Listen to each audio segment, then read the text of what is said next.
Greetings in the name of our Lord Jesus Christ to all the listeners of Sajiva Vahini.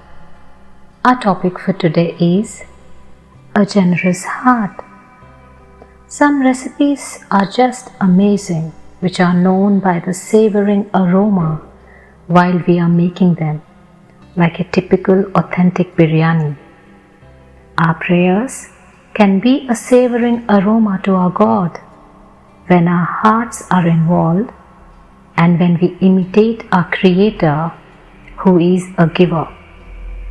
Acts 10 says, "Your prayers and alms have ascended as a soothing aroma memorial before God."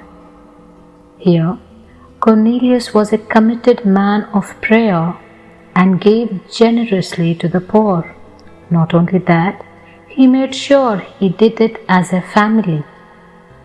Bible says, "Whoever is generous to the poor lends to the Lord, and he will repay for his deed."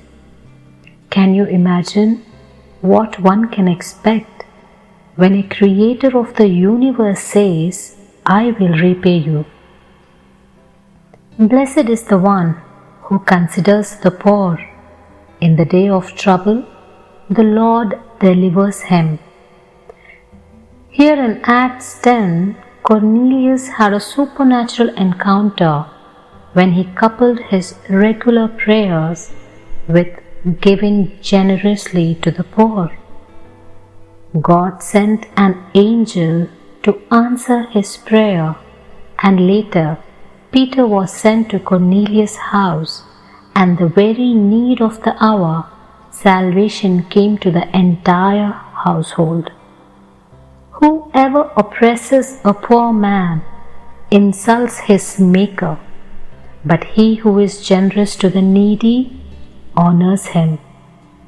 Let's not be blind to the needs of the people around, and let's honor our Maker by imitating his nature.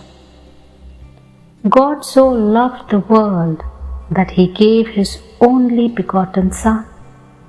For while we were still poor and needy, Christ died for us.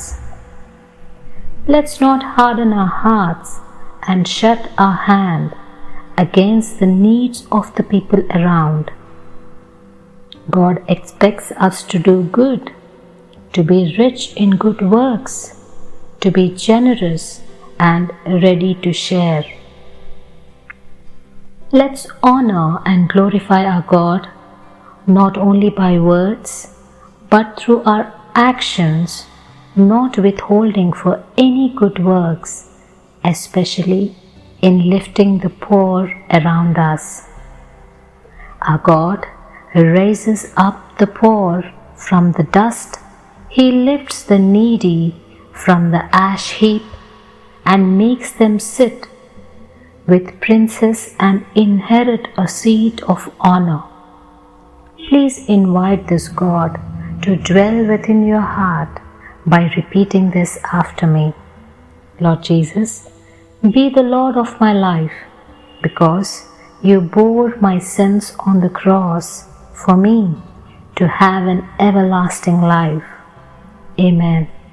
God bless you.